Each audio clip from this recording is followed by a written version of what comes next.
स्वागत है आप सभी लोगों का एवन बैंकिंग क्लासेस के ऑफिशियल चैनल पे। और एक बार फिर हम लोग मॉक टेस्ट वीडियो सोल्यूशन के साथ आपके सामने। तो हम लोग मिलके करेंगे मॉक का एनालिसिस। जैसा आप हर संडे आते हैं और मॉक देते हैं, अच्छा परफॉर्म करते हैं, अच्छा पेपर में अभी लास्ट IBPS PO के भी पेपर में बहुत अच्छी परफॉर्मेंस आप लोगों की रही। आगे जो अपकमिंग एग्जाम है IBPS क्लर्क और SBI क्लर्क के, उसके रिगार्डिंग हर संडे आपको मॉक की तैयारी, मॉक के साथ आपकी बेहतरीन तैयारी कराई जा रही है।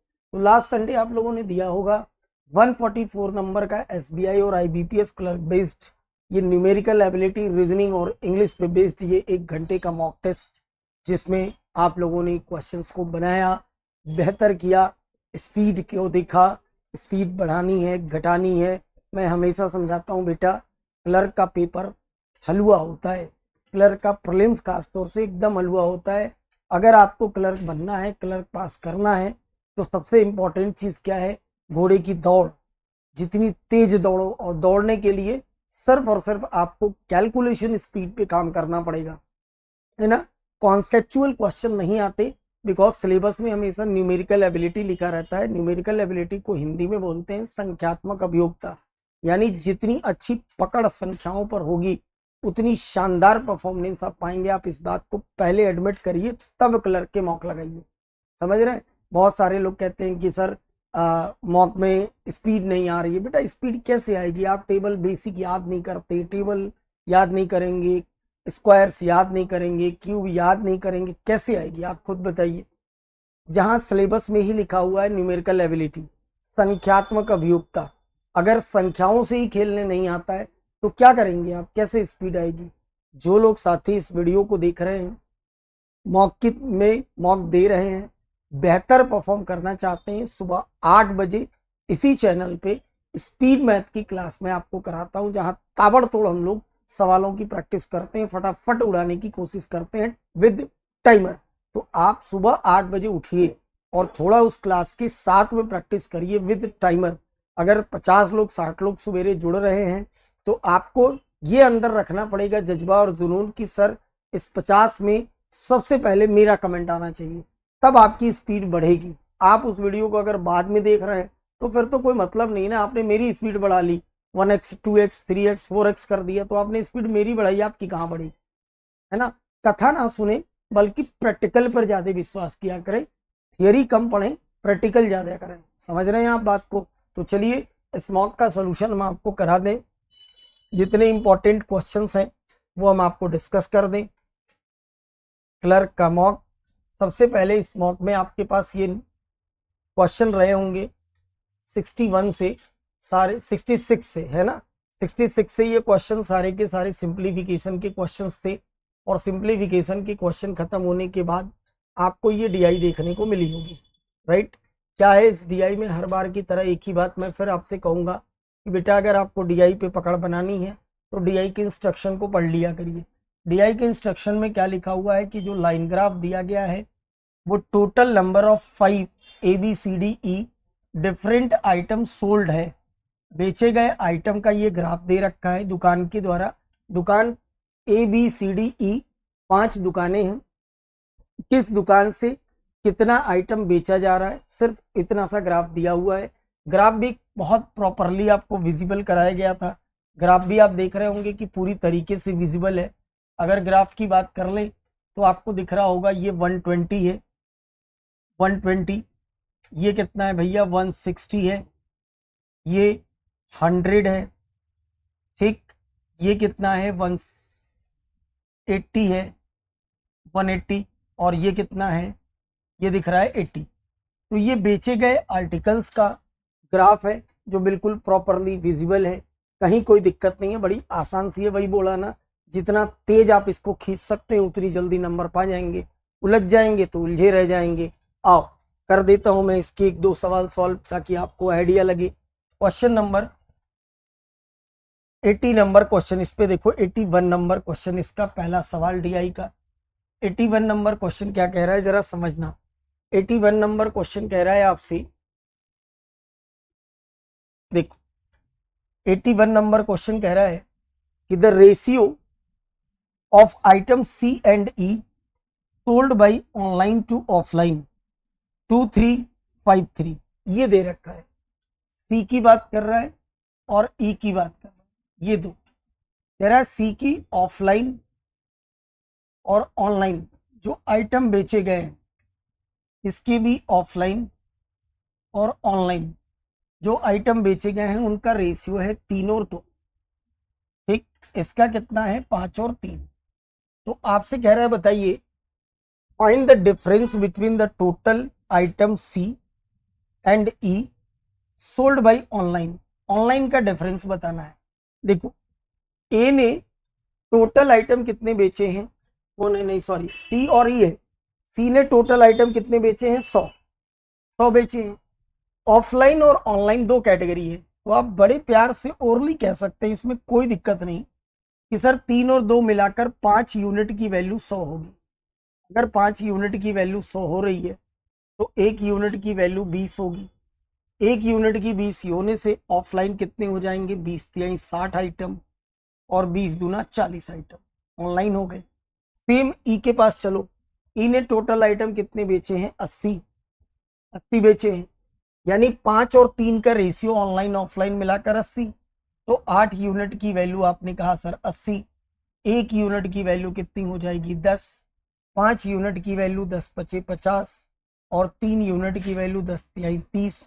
अब लॉजिक समझो, अब क्या है, अब ये पिक्चर है, उन्होंने कहा था कि ऑनलाइन का डिफरेंस बता दीजिए। इसके ऑनलाइन कितने हैं 30 और इसके ऑनलाइन कितने हैं 40। इन दोनों के बीच का डिफरेंस लेना है भैया। क्या है एसडीआई में, कुछ भी नहीं है, 10 हो जाएगा आंसर। स्पीड का खेल है। ये तो मैंने इतना लिख भी दिया, लिखना भी नहीं है, लिखना भी नहीं है।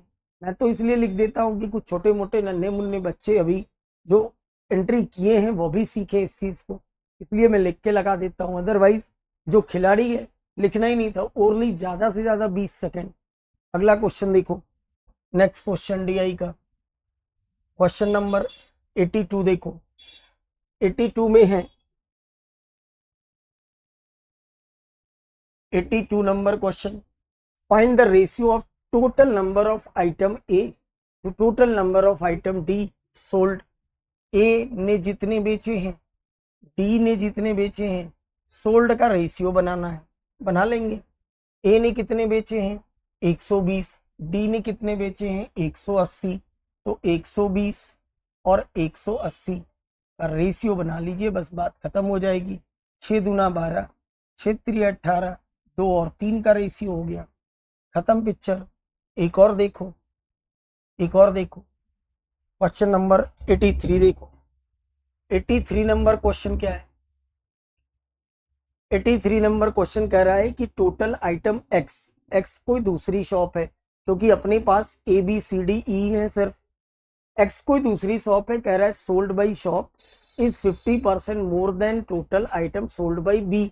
बी ने जितने बेचे हैं उससे 50% ज्यादा। बी ने कितने बेचे हैं 160, बी ने बेचे हैं 160, 160 से 50% ज्यादा, तो 160 का 50% होता है 80, 80 जोड़ देंगे तो 240। This is total item, total item sold by x. X ने इतने बेचे हैं 240। अब उसने बोला आगे आपसे, देखो आगे कहा उसने कि total item x sold by online mode is 60% of the total item x sold by shop. ठीक है, जितना उसने दुकान से बेचा था, तो दुकान से उसने कितना बेचा भैया, दुकान से उसने बेचा 240। 240 में से 60% आइटम, 60% आइटम ये भाई साहब ऑनलाइन बेच रहे हैं, 60% ऑनलाइन बेच रहे हैं। ठीक, तो कह रहा है बताओ ऑफलाइन उन्होंने कितना बेचा, बस ऑफलाइन कितना बेचा। 60% अगर ऑनलाइन बेच रहे हैं, इसका मतलब 40% वो ऑफलाइन बेच रहे हैं, और आपसे पूछ रहा है ऑफलाइन की वैल्यू बता दीजिए। तो सिंपली आपको करना क्या था, 240 का 40% निकाल दीजिए, और भी कर सकते थे। 24 चौके कितना हो जाएगा मेरे भाई 96, खत्म। ये करना था बस, 24 चौके 96। और नहीं कर सकते थे, कलम नहीं चलाना था, इन सब चीजों के लिए पेन चलानी ही नहीं थी। क्लियर? चलो, तो मैंने 3 सवाल आप पे लगा दिए, बाकी के आप लगा जाना। आगे देखो इसमें क्या है पिक्चर। 3 सवाल के बाद क्वेश्चन नंबर 86 आपके स्क्रीन पर। 86 number question. 86 number, a man invested rupees p at the rate of 10% per annum compound interest 2 year and get interest 4410। p रुपए लगाता है 10% की कंपाउंड इंटरेस्ट है 2 साल के। अगर 10% की कंपाउंड इंटरेस्ट है और टाइम 2 साल का है तो बनने वाला जो सीआई होगा, अगर आपको याद हो मेरी टेक्निक क्लास की, तो डायरेक्ट कह सकते हैं कि सर 21% होगी। कैसे? To all that are square मैंने आपको बता रखा है। ठीक, 21% की वैल्यू दे रखी है कितनी? 4410। अगर हम लोग यहाँ 100% की वैल्यू निकालें तो ये क्या है? 21 का स्क्वायर दिख रहा है, या यूं कह सकते हैं 100 इंटू 4410 अपॉन 21 करोगे, 21 का स्क्वायर ये दिख रहा है, यानी जवाब आएगा 21,000। ये 21,000 क्या आया? यही आया पी की वैल्यू। ठीक है, यही पैसा उन्होंने लगाया। फिर आगे कह रहा है if he invested P plus 1000। P plus 1000 का मतलब ये हुआ कि अगर पी ये है और प्लस 1000 अगर करोगे तो आप कहोगे कि सर ये 22,000 रुपए होंगे। 22,000 रुपए होंगे। कह रहा है 30% के हिसाब से सिंपल इंटरेस्ट 3 साल का आप निकाल के बता दीजिए। यही आपसे कहा जा रहा है 30% के हिसाब से 3 साल का इंटरेस्ट हमें निकाल कर बताना है। तो कोई बड़ा काम नहीं है। 30% के हिसाब से अगर हम लोग 3 साल का निकालें, समझना, 30% के हिसाब से अगर 3 साल का निकालोगे तो आप कह सकते हो कि सर 90% इंटरेस्ट मिलेगा। यानी 22,000 का हमें क्या निकालना है? 90% निकालना है। 90% निकालोगे तो 2 जीरो आ जाएंगे, 9 दूना 18 हो जाएगा, और 9 दूना 18 और 19 हो जाएगा। और नहीं कर सकते थे, इसको भी नहीं लगाना था, है ना? 19,800 हो जाएगा इस सवाल का जवाब। घोड़े की दौड़ है, जितनी तेज आप दौड़ सकते हैं आप बहुत बड़े खिलाड़ी बनेंगे। कैलकुलेशन सही होनी चाहिए, नंबर पे पकड़ सही होना चाहिए, बाकी सब बढ़िया है। 87 नंबर क्वेश्चन देखो, बड़े इजी इजी क्वेश्चन हैं और यही एग्जैक्ट पैटर्न है बेटा क्लर्क का। 87 नंबर क्वेश्चन आपसे कह रहा है कि average age of 30 student in a class is 15। If the average age of boys is 16 year, average age of girls is 13 year, तो find the number of boys। ऐसे सवाल मैंने आपको एवरेज की कॉपी में करा रखा होगा, आप खोलिए तो कॉपी। 2 पार्ट किया एलिगेशन से लगाना बहुत अच्छा होगा इस सवाल को, एकदम इजीएस्ट मेथड एलिगेशन। बॉयज की एवरेज एज कितनी दिख रही है? 16 वर्ष। गर्ल्स की कितनी दिख रही है? 13। और पूरी क्लास की एवरेज एज कितनी है? 15। एलिगेशन लगाइए और जवाब पाइए। एलिगेशन में क्या है? इसमें से ये बाहर करते हैं और इसमें से ये बाहर करते हैं। जैसे ही एलिगेशन से बाहर करेंगे तो देखो ये कितना आ जाएगा? 2, और ये कितना आ जाएगा? 1। यानी बॉयज और गर्ल्स का रेशियो कितना मिल गया? 2:1 मिल गया। यानी टोटल स्टूडेंट्स 3 यूनिट की वैल्यू, टोटल स्टूडेंट 30 है, 1 यूनिट की वैल्यू हो जाएगी भैया 10। और पूछा क्या था? बॉयज। तो बॉयज जब 2 यूनिट से मल्टीप्लाई कर देंगे तो 10 गुना हो जाएंगे, नंबर ऑफ बॉयज हो जाएंगे 20। काम खत्म, 20 बॉयज हो जाएंगे। क्या है इसमें? भी नहीं है, गंदे बच्चे हो तुम लोग, सारे क्वेश्चन कर सकते हो, है ना। 88 नंबर क्वेश्चन देखो। 88 नंबर क्वेश्चन क्या है? कह रहा है कि income, a person income 2019 1,20,000, it is increases by 15% every year. हर साल 15% बढ़ रही है। तो इनकम 2021 की बतानी है, यानी 2019 की है हमारे पास, 2019 की है। कितनी है? 1,20,000। परसेंटेज चैप्टर खोलिएगा, पहला ही सवाल हमें लगता है किसी टाइप 4 या 5 में मैंने इस टाइप के करा रखे हैं, जहां पॉपुलेशन इंक्रीज हो रही है, यहाँ इनकम इंक्रीज हो रही है, कुछ भी नहीं है। ये हो गया। 21 के बाद आता है, 19 के बाद आएगा 20, और 20 के बाद आएगा 21। हमें 21 की बतानी है। ठीक, यानी 2 साल के मामला है। 15% अगर बढ़ रही है कोई चीज तो कितनी हो जाएगी? 15% होता है 3/20, यानी बढ़ेगा तो कितना हो जाएगा? 23/20। 2 बार लिखना है। फिर से 23/20। बच्चों सा सवाल है, बच्चों सा सोल्यूशन करेंगे, क्यों दिमाग लगाना। ये 2 दूना 4, 4 से ये 3 बार कट गया तो 300 हो गया। आपने देखा 300 इंटू 23 होता है 529। अब यही सब स्पीड कम होने का सेन है। अगर आपके पास स्क्वायर नहीं याद है तो आप फिर यहाँ पे आके स्पीड में रुकेंगे। हमें दिख रहा है कि 2 जीरो लास्ट में आने हैं और 9 का 3 से मल्टीप्लाई करेंगे, 9 3 27 आना है। अगर ऐसा कोई ऑप्शन दिख रहा है, ऑप्शन नंबर ई दिख रहा है, बस यहाँ से टिक किया और निकल लिया। आप अगर ये पूरा मल्टीप्लाई कर रहे हैं तो आप बेवकूफियत कर रहे हैं, कोई मतलब नहीं है।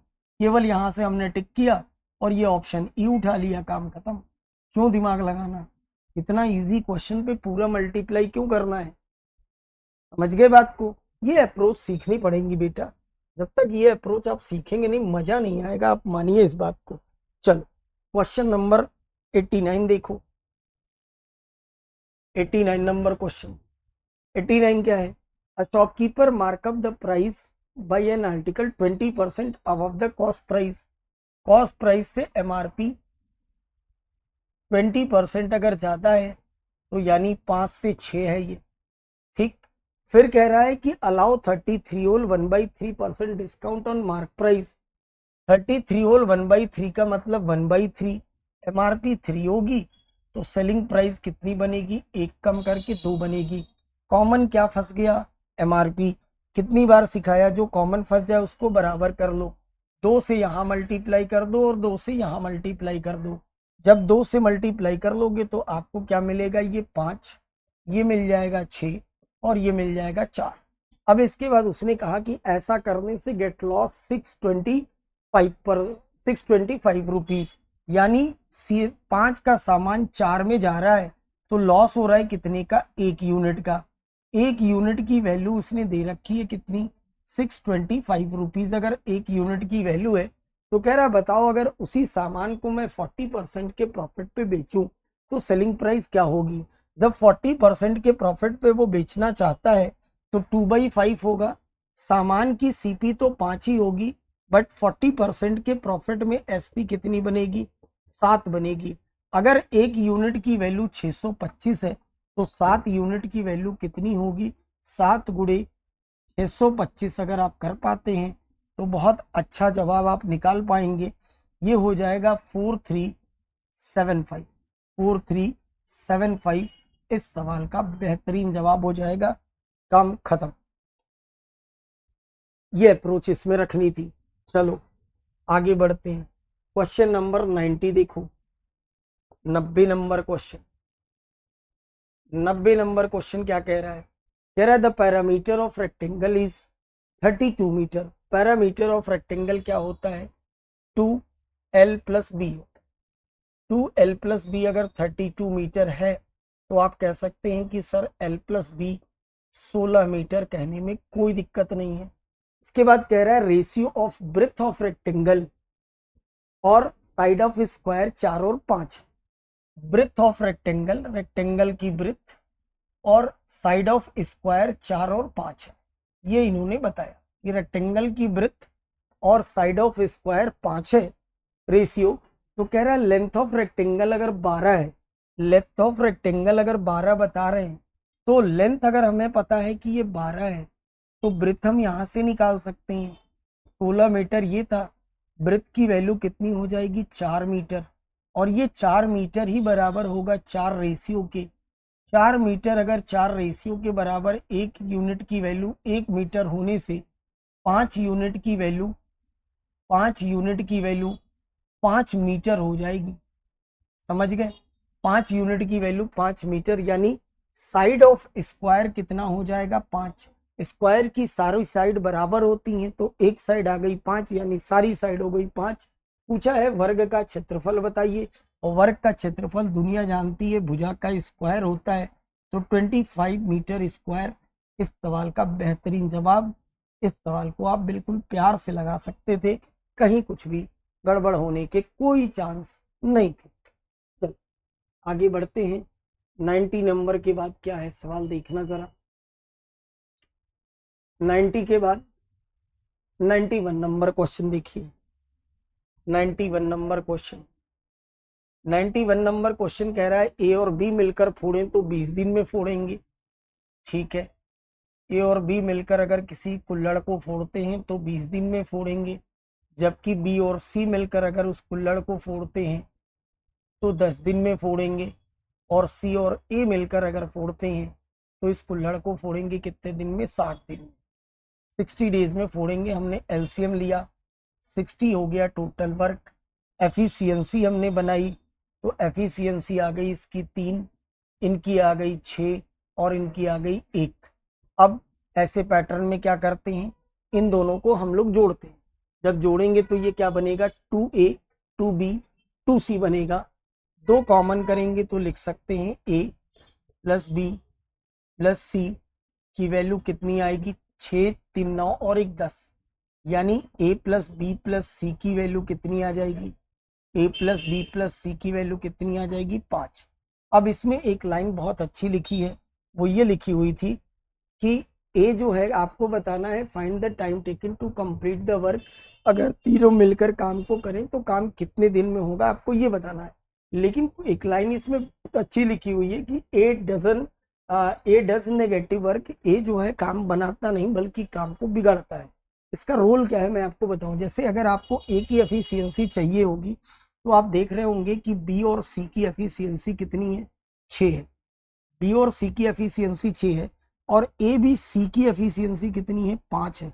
इसका मतलब ये हुआ कि ए की एफिशिएंसी कितनी हो जाएगी? -1 हो जाएगी। ये सीन है, क्योंकि बी और सी कितनी है? 6 एफिशिएंसी है ना।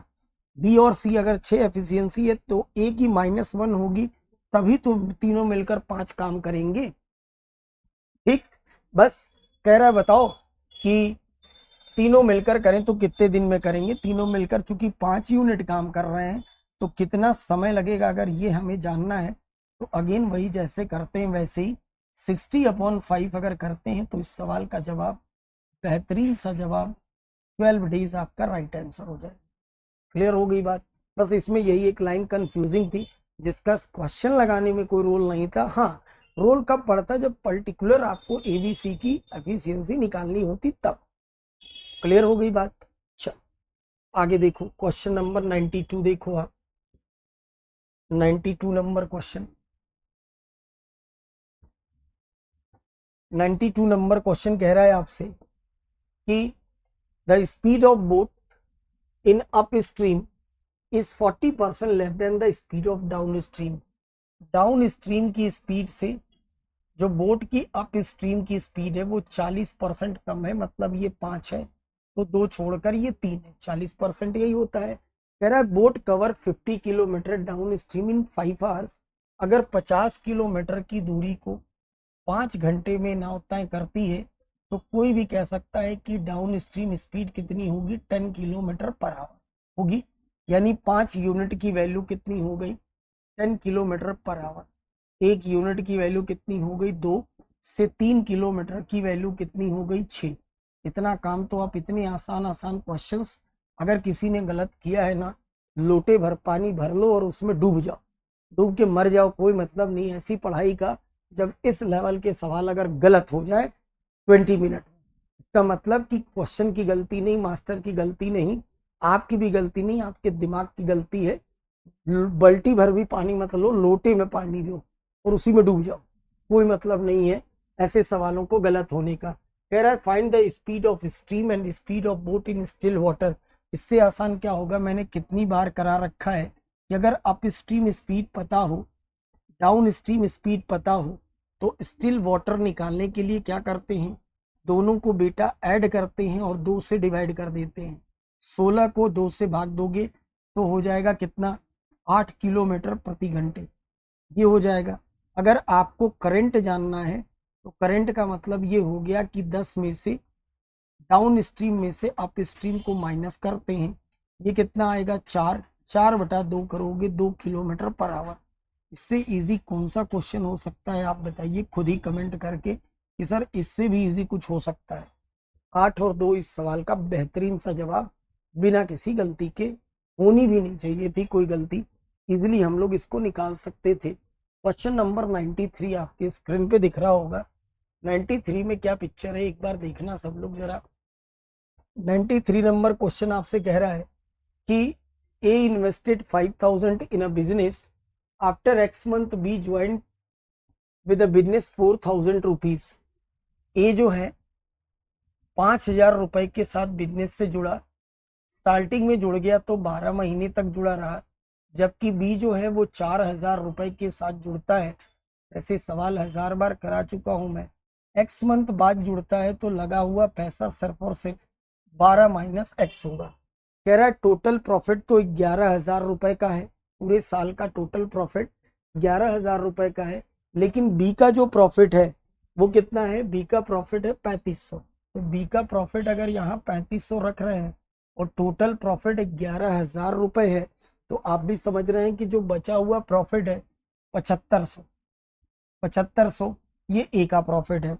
बस इसको सॉल्व कर लेना है, जवाब आपके पास। 2 जीरो से 2 जीरो काट लीजिए, 3 से ये 3 जीरो काट लीजिए, और कुछ कट रहा है? बहुत कुछ कट रहा है। 5 से अगर काटे तो 15 पचे 75 हो जाएगा। 5 से ये 3 बार, 5 से ये 7 बार, ठीक। 3 से ये 4 बार, 4 से ये 4 कट गया, और कुछ भी नहीं। यानी बचा मेरे पास 12 माइनस एक्स की वैल्यू 7। तो एक्स की वैल्यू कोरिया का भी बच्चा बता सकता है कितना? 5 मंथ। एक्स की वैल्यू कितनी हो जाएगी? 5 मंथ पूछा है, find the value of x, यानी कितने महीने बाद वो ज्वाइन किया, तो 5 महीने इस सवाल का बेहतरीन सा जवाब। क्लियर? चल आगे बढ़ते हैं। क्वेश्चन नंबर 94 देखो। 94 नंबर क्वेश्चन क्या है? 94 नंबर है कि एवरेज ऑफ 20 नंबर इज 150। 20 संख्याओं का औसत जो दे रखा है ये 150 है। अब अगर 20 संख्याओं का औसत 150 है, बच्चों की तरह लगाना था, तो उनका सम कितना होगा? इनका सम कितना होगा? 15 दूना 30, 2 जीरो 3000 होगा। कह रहा है कि हुज नहीं 5 new number whose sum is 100 added, then remaining number find the 25 number. कह रहा है आपसे कि 5 नए नंबर जोड़ते हैं। जब 5 नंबर जोड़ेंगे तो 20 से पहले अब कितने हो जाएंगे? 25। और कह रहा है इनका सम 100 है, तो नया सम जो आएगा वो सम में जुड़ जाएगा। ये 100 जोड़ोगे तो 25 का जो नया सम आएगा वो 3100 रुपए आएगा 100 जोड़ने से। तो आपसे कह रहा है बता दीजिए एवरेज कितना होगा। आपको एवरेज बताना है, वही करना है क्या? 3100 को डिवाइड कर दीजिए किससे? 25 से, है ना। 25 से करेंगे तो 25 एकम 25, 25 दूनी 50, 4 124 आ जाएगा। 124 आ जाएगा, काम खत्म। 124 हो जाएगा। आया समझ में? इजी इजी क्वेश्चन है, इनमें कोई लॉजिक लगाना ही नहीं है, बिल्कुल भी नहीं लगाना है। घोड़े की दौड़ है, जितनी जल्दी आप कर लें काम खत्म, इजीली निकल जाया करेगा, कोई दिमाग ही नहीं लगाना है। आओ देखो 95 नंबर क्वेश्चन देखो जरा। 95 नंबर क्वेश्चन की पिक्चर क्या है? 95 नंबर कह रहा है कि एक ट्रेन है जिसकी लंबाई x मीटर है, वो 54 किलोमीटर प्रति घंटे की चाल से चल रही है, और लेंथ ऑफ प्लेटफॉर्म जो है वो twice the length of train है। जब भी कोई ट्रेन किसी प्लेटफॉर्म को पार करती है तो लेंथ ऑफ ट्रेन और प्लेटफॉर्म ऑफ ट्रेन दोनों को जोड़ा जाता है। हमें बहुत अच्छे से पता है कि लेंथ ऑफ ट्रेन इन्होंने कहा कि x है, और प्लेटफॉर्म की लंबाई कह रहे हैं इसका डबल है, यानी 2x है। कितने समय में पार कर रही है? तो पार करने में इसको लग रहे हैं 45 सेकेंड। अगर 45 सेकेंड लग रहे हैं और स्पीड कितनी है? 54 किलोमीटर पर आवर है। चेंज इनटू मीटर पर सेकेंड, बिकॉज इधर वाला डेटा मीटर सेकेंड में है, तो मीटर पर सेकेंड में चेंज करोगे 5 बटा कितना? 18 से मल्टीप्लाई करेंगे। बस 5 बटा 18 से मल्टीप्लाई करें, 18 तिहाई हो जाएगा 54। अब इधर देखो जरा ध्यान से, ये कुछ कट रहा है और कुछ नहीं कट रहा है, कोई दिक्कत नहीं। ये होगा 3x, और इधर हो जाएगा भैया 45 गुणे 15 हो जाएगा। 3 से अगर हम लोग काट दें तो 15 तिया 45, x की वैल्यू 15 का स्क्वायर 225 हो जाएगी। ये x की वैल्यू। x से क्या था याद है अगर आपको? x था लेंथ ऑफ ट्रेन, और आपसे पूछा क्या है, वैल्यू ऑफ एक्स, तो यही पूछा था, ट्रेन की लंबाई कितनी होगी, 225। ठीक है, तो आगे क्या है जरा देखो। आगे आपके पास 96 से नंबर सीरीज दी गई है, 96 से लेकर 100 तक की नंबर सीरीज है। नंबर सीरीज का सलूशन रीजनिंग के साथ A1 banking classes, A1 banking classes, ठीक है, का जो टेलीग्राम चैनल है, टेलीग्राम चैनल, उस पे आपको अपलोड कर दिया जाता है विद रीजनिंग सॉल्यूशन के साथ हैंड रिटन फॉर्म में। आप वहां से नंबर सीरीज में लगने वाले पैटर्न को निकाल सकते हैं। ठीक है, तो ये था पेपर का कंप्लीट एनालिसिस जो मुझे आपको बताने थे। ये हमारे चमकते सितारे कुछ दिख रहे होंगे SBI क्लर्क के, तो इस तरीके से इस पेपर को सॉल्व करना था। आप लोगों ने किया भी होगा, और जो गलतियां हुई होंगी उसकी सुधार करिए। आगे की मॉक को सिंसियरिटी से एक एक एनालिसिस देखकर तब वापस से आप मॉक देने आया करें, तो आपको भी अच्छा लगेगा और गलतियों को सुधारने का मौका भी मिलेगा। ठीक है, तो साथियों मिलेंगे वापस फिर किसी वीडियो में, तब तक के लिए आप सभी लोगों का बहुत बहुत धन्यवाद। Thank you.